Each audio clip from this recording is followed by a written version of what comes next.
Hello dears, ഇന്ന് ഞാൻ ഡയബറ്റീസുകാർക്ക് പറ്റിയ ഒരു ആശാളി ഉലുവ കഞ്ഞിയാണ് ഷെയർ ചെയ്യാൻ പോകുന്നത്.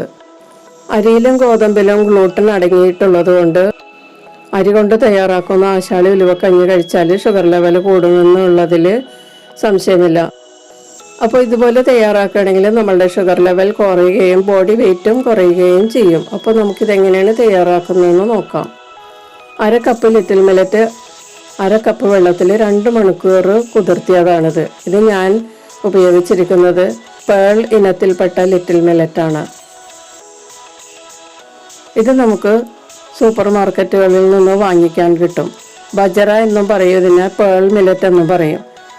ഇതിൽ ധാരാളം ഫൈബർ അടങ്ങിയിട്ടുണ്ട്. സാധാരണ മില്ലറ്റിലേലും കൂടുതൽ ഫൈബർ അടങ്ങിയിട്ടുണ്ട്. ഇത് കുറച്ച് കൂടുതൽ നേരം വേവിച്ചാലേ വേവുള്ളൂ. സാധാരണ പച്ചരിയിലും കൂടുതൽ വേവിക്കണം, എന്നാലേ ഇത് വെന്ത് കിട്ടുള്ളൂ. അപ്പോൾ അതുകൊണ്ട് കുക്കറിലാണ് ഇത് വേവിക്കേണ്ടത്. പിന്നെ ഇതിൻ്റെ പ്രത്യേകത, ഇതിൽ ഗ്ലൈസമിക് ഇൻഡെക്സ് വളരെ കുറവാണ്. പിന്നെ ഗ്ലൂട്ടൻ ഫ്രീ ആണ്. അതുകൊണ്ട് നമ്മളുടെ ഗ്ലൂക്കോസ് ലെവൽ കുറയാനേ ചാൻസ് ഉള്ളൂ, ഒരിക്കലും കൂടാൻ വഴിയില്ല. ഇനി നമുക്കിതിലേക്ക് വേണ്ടത് ആശാളിയും ഉലുവയുമാണ്. ഉലുവയും ആശാളിയും ഞാൻ 2 ടീസ്പൂൺ വീതം എടുത്തിട്ട് വെള്ളത്തിൽ കുതിരാനിട്ടതാണ്. മില്ലറ്റിനൊപ്പം തന്നെയാണ് ഞാനിത് കുതിരാനിട്ടത്. അപ്പോൾ ഇതും കുതിരാൻ വെച്ചിട്ട് 2 മണിക്കൂറായിട്ടുണ്ട്. ആശാളിക്ക് കുറച്ച് വഴുക്കലുള്ളത് കൊണ്ടാണ് ഇത് കൂടുതലായിട്ട് തോന്നുന്നത്. 2 ടീസ്പൂൺ വീതമാണ് ഞാൻ എടുത്തിരിക്കുന്നത് കേട്ടോ. ഇനി നമുക്ക് ചെയ്യേണ്ടത്, സ്റ്റൗ കത്തിച്ചിട്ട് ഒരു കുക്കർ നമുക്ക് ഇതിൻ്റെ പുറത്തേക്ക് വെച്ച് കൊടുക്കാം. കുക്കറിലേക്ക് നമ്മൾ കുതിർത്തി വെച്ചിരിക്കുന്ന മില്ലറ്റ് ചേർത്ത് കൊടുക്കാം. ഈ പേൾ മില്ലറ്റ് കടുക് മണിയിലും കുറച്ചുകൂടി വലുതായിരിക്കും കേട്ടോ. ചാമയരി ഇതിലും കുറച്ചുകൂടി ചെറുതായിരിക്കും. തിനരി അതിലും ചെറുതായിരിക്കും. ഞാൻ ചാമയരി കൊണ്ടുള്ള റെസിപ്പീസ് ഞാൻ നിങ്ങൾക്ക് ഷെയർ ചെയ്തിട്ടുണ്ട്. അത് നിങ്ങൾ കണ്ടു കാണുമെന്ന് ഞാൻ കരുതുന്നു. ഇനി ഇതിലേക്ക് നമുക്ക് കുതിർത്തി വെച്ചിരിക്കുന്ന ഉലുവ ചേർത്ത് കൊടുക്കാം. ഇനി നമുക്ക് ആശാളിയും കൂടി ഇതിലേക്ക് ചേർക്കാം. എന്നിട്ട് ഇത് നല്ലതുപോലെ ഒന്ന് മിക്സ് ചെയ്ത് കൊടുക്കാം.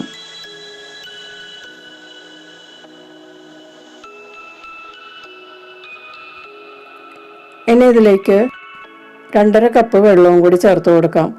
അപ്പോൾ 1/2 കപ്പ് വെള്ളം ഞാൻ നേരത്തെ ചേർത്തിട്ടുണ്ട് കുതിരാൻ വേണ്ടിയിട്ട്.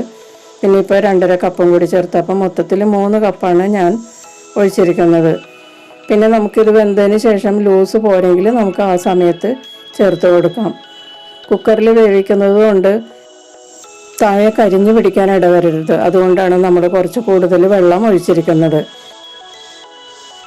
ഇനി കുക്കർ ലോക്ക് ചെയ്ത് 2 വിസിൽ വരുന്നത് വരെ മീഡിയം ഹീറ്റിൽ കുക്ക് ചെയ്യുക. അതിനുശേഷം ലോ ഫ്ലെയിമിൽ 3 വിസിൽ വരുന്നത് വരെ കുക്ക് ചെയ്യുക. അതിനുശേഷം ഓഫ് ചെയ്ത് അതിൻ്റെ സ്റ്റീം പോകുന്നത് വരെ വെയിറ്റ് ചെയ്യാം. ഈ സമയത്ത് നമുക്ക് തേങ്ങ അരച്ചെടുക്കാം. ഞാൻ തേങ്ങാപ്പാലല്ല, തേങ്ങ അരച്ചാണ് ചേർക്കുന്നത്. അപ്പോൾ കുറച്ചുകൂടി ഹെൽത്തിയാണ്. തേങ്ങയിൽ ഫൈബർ കൂടി നമ്മുടെ ഉള്ളിൽ ചെല്ലുന്നത് വളരെ നല്ലതാണ്. തേങ്ങാപ്പാൽ മാത്രം മതി എന്നുള്ളവർക്ക് തേങ്ങാപ്പാലായിട്ട് പിഴിഞ്ഞെടുക്കാം. 4 ടീസ്പൂൺ തേങ്ങ ചിരകിയതാണ് ഞാനിപ്പോൾ ചേർത്തത്. ഇതിലേക്ക് 1/2 ടീസ്പൂൺ ചെറിയ ജീരകം കൂടി ചേർത്തിട്ട് നല്ലതുപോലെ അരച്ചെടുക്കണം. തേങ്ങാപ്പാലായിട്ട് ചേർക്കുന്നവരാണെങ്കിൽ ജീരകം പൊടിച്ച് ചേർക്കേണ്ടതാണ് കേട്ടോ. ഇനി നമുക്കിത് മൂടി വെച്ച് നല്ലതുപോലെ അരച്ചെടുക്കാം. ഈ സമയത്ത് ഈ ചാനൽ ആദ്യമായി കാണുന്നവരാണെങ്കിൽ സബ്സ്ക്രൈബ് ചെയ്ത് സപ്പോർട്ട് ചെയ്യുക. പിന്നെ ബെല്ലൈക്കൻ എനേബിൾ ചെയ്ത് എൻ്റെ അടുത്തടുത്ത വീഡിയോസ് ഉറപ്പുവരുത്തുകയും ചെയ്യണം.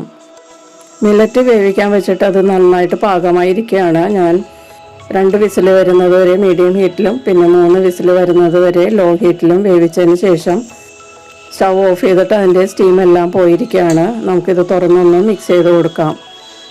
മില്ലറ്റൊക്കെ നല്ലതുപോലെ വെന്തിട്ടുണ്ട്. നല്ല സോഫ്റ്റായിട്ടാണ് ഇരിക്കുന്നത്. ഈ മില്ലറ്റിന് കുറച്ച് വേവ് കൂടുതലാണ് കേട്ടോ. അതുകൊണ്ടാണ് കുക്കറിൽ വേവിച്ചത്. പച്ചരി ആണെങ്കിൽ നമ്മൾക്ക് ബൗളിലിട്ട് വേവിച്ചാലും വെന്ത് കിട്ടും. നമുക്കിനി ഇതിലേക്ക് അരച്ച തേങ്ങ അരപ്പ് ചേർത്ത് കൊടുക്കാം.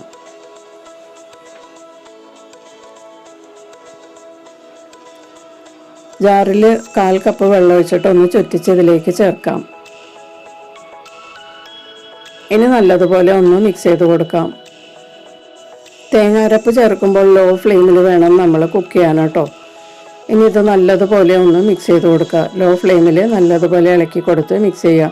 കുറച്ചുകൂടി ലൂസായിട്ടിരിക്കുന്നതാണ് നല്ലതെന്ന് തോന്നുന്നവർക്ക് കുറച്ചുകൂടി വെള്ളം ചേർത്ത് കൊടുക്കാം. എന്നിട്ട് നല്ലതുപോലെ മിക്സ് ചെയ്യുക. ഇനി ഇതിലേക്ക് നമുക്ക് ആവശ്യമുള്ള ഉപ്പ് ചേർത്ത് കൊടുക്കാം. BP ഉള്ളവരാണെങ്കിൽ നിങ്ങളുടെ കണക്കനുസരിച്ചുള്ള ഉപ്പ് ചേർക്കാം, അല്ലെങ്കിൽ ഉപ്പ് ചേർക്കാതെയും കഴിക്കാം. ഇത് കറി കൂട്ടിയാണ് കഴിക്കുന്നത്, അതുകൊണ്ട് നമുക്ക് ഉപ്പ് ചേർത്തില്ലെങ്കിലും കുഴപ്പമില്ല. ഇളക്കി കൊടുത്ത് നല്ലതുപോലെ തിളച്ച് വരുന്ന സമയത്ത് സ്റ്റൗ ഓഫ് ചെയ്യാം. എന്നിട്ട് നല്ലതുപോലെ ഒന്നുകൂടി മിക്സ് ചെയ്ത് കൊടുക്കാം. അതിനുശേഷം ഇത് മൂടി വെച്ച് അല്പം ഒന്ന് ആറിയതിന് ശേഷം നമുക്ക് ചൂടോടെ വിളമ്പാം. ചൂട് കുറയുന്നതനുസരിച്ച് ഇത് കുറച്ചുകൂടി തിക്കാകും കേട്ടോ. അപ്പോൾ അതനുസരിച്ച് നിങ്ങൾ വെള്ളം ചേർക്കുക. അപ്പോൾ മില്ലറ്റ് കൊണ്ടുള്ള ആശാളി ഉലുവക്കഞ്ഞി റെഡി ആയിട്ടുണ്ട്. കൂടെ കഴിക്കാൻ ഞാൻ എടുത്തിരിക്കുന്നത് ചെറുപയർ കറിയാണ്. തേങ്ങാ ചമ്മന്തിയും ഇതിൻ്റെ കൂടെ ഉപയോഗിക്കാവുന്നതാണ്. അപ്പോൾ ഡയബറ്റിക്കാർക്കുള്ള ഈ ആശാളി ഉലുവക്കഞ്ഞി എല്ലാവരും ഒന്ന് ട്രൈ ചെയ്ത് നോക്കുക. വളരെ ഹെൽത്തിയാണ്, നിങ്ങളുടെ ബോഡി വെയ്റ്റും കുറയും. ഈ കഞ്ഞി പതിവായി ബ്രേക്ക്ഫാസ്റ്റിന് ഉപയോഗിച്ചാൽ ഡയബറ്റിക് ഉള്ളവരുടെ ഷുഗർ ലെവൽ കുറയുകയും അതുപോലെ ബോഡി വെയ്റ്റ് കുറയുകയും ചെയ്യും. അപ്പോൾ ഈ റെസിപ്പി ട്രൈ ചെയ്ത് നോക്കിയിട്ട് നിങ്ങളുടെ അഭിപ്രായങ്ങളും നിർദ്ദേശങ്ങളും അറിയിക്കുക.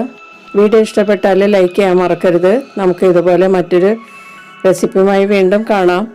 താങ്ക്